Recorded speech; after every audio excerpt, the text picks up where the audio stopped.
This is the city that really does have everything. From mirrored monoliths to Broadway music at street level.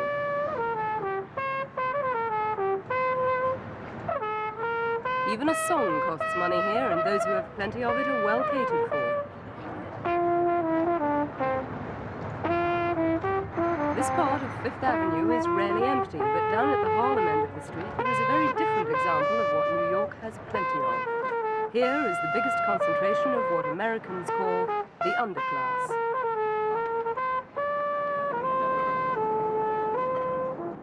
In November, the city will be choosing a mayor.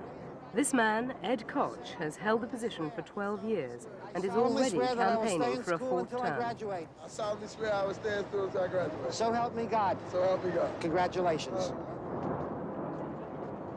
But in a career that has seen him dubbed the runaway mouth and the darling of the haves, many say he has paid no more than lip service to the problems of poverty.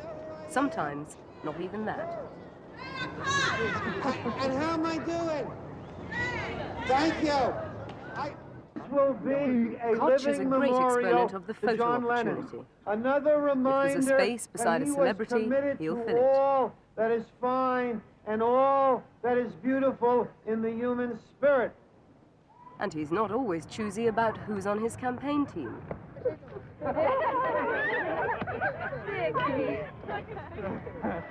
But New York has a problem no chimp could solve. It's the crime capital of the world. It's home to 5 of the top 24 mafia families, to wealthy white-collar criminals and corrupt politicians. But now they're up against it. Mafia bosses have been imprisoned for life, politicians jailed, insider traders caught in the act. All victims of the government's chief prosecutor in New York and likely challenger to Koch. He's Rudolph Giuliani. That if you violate the law, whether it's insider trading or tax evasion or fraud or bribery, a so-called white-collar crime, the overwhelming general rule is that you go to prison. Rudy Giuliani is the most important prosecutor in modern American history. He has struck terror into the hearts of politicians. He struck terror into the hearts of investment bankers, into the hearts of organized crime. He has backed up his bravado with real results. He was born 44 years ago in Brooklyn, where his family experienced mafia intimidation. He once considered the priesthood, but decided the law was a better way to save men's souls. Appointed to the office of U.S. Attorney in New York City 5 years ago, Giuliani went for an immediate impact. Stepping up the number of prosecutions, increasing the success rate to 90%, and finding new ways to use existing laws against crime. His first target, the mafia. And that 12 board members have aided and abetted wire fraud in connection with the mafia scheme to ensure the elections of the last 2 Teamster presidents. Dozens of leading mafia figures were arrested, indicted, and convicted. Often cornered by the anti-racketeering law RICO that had been little used before, and Giuliani also found the RICO statute useful against Wall Street crime.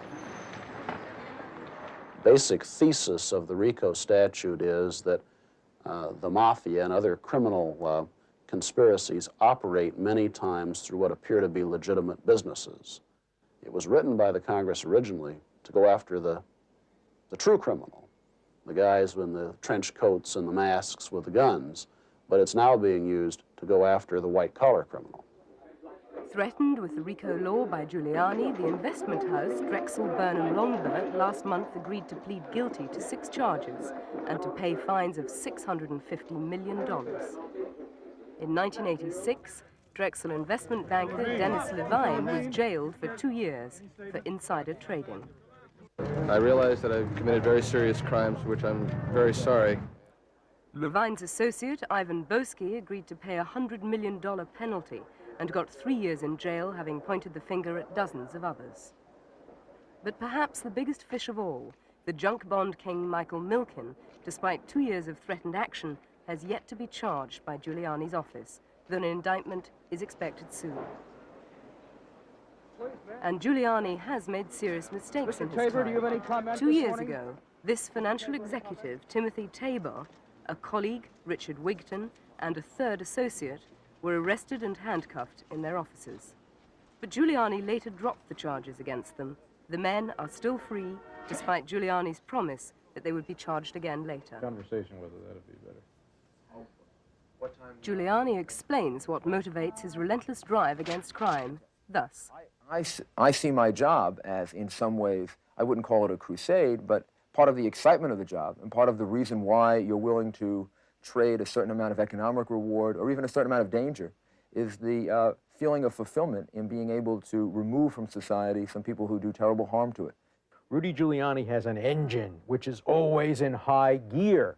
There is never enough prosecution of corruption. There is never a limit on what you should do to bad investment bankers, and there is never a limit on what you should do to organized crime. And it seems never a limit to the publicity that Giuliani creates. Mrs. Giuliani, Donna Hanover, is a newsreader with a New York TV station, and her husband seems to be on screen almost as much as she is. And like Koch, he's not averse either to the odd publicity stunt. The car in this crack purchase contained not an addict, but Rudolph Giuliani, showing the hidden TV cameras how easily crack can be bought on the streets of New York. Not all of New York's problems can be defined in such black and white terms. St. Patrick's Day always sees a big turnout in this city, but when an IRA supporter leads the march, it's bound to cause conflict. In honor of the Irish Ed Koch knows exactly what he thinks about the IRA, and as usual, he's not afraid to tell anyone who wants to listen. They're pimples. Pimples. You know what a pimple is? Thank you, sir. Thank you. Hey!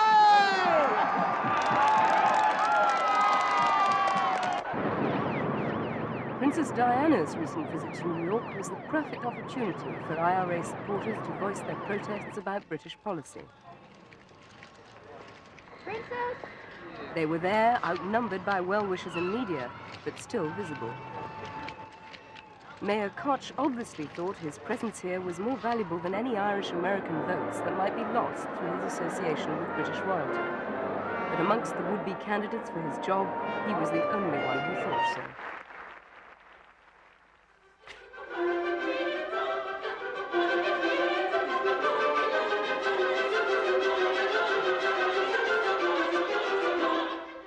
The song and dance of the evening is perhaps a mere prelude to that of the impending mayoral campaign. After the performance, some royal flesh pressing. There's bound to be more of the same from lesser pedigrees as the race for the Big Apple begins in earnest.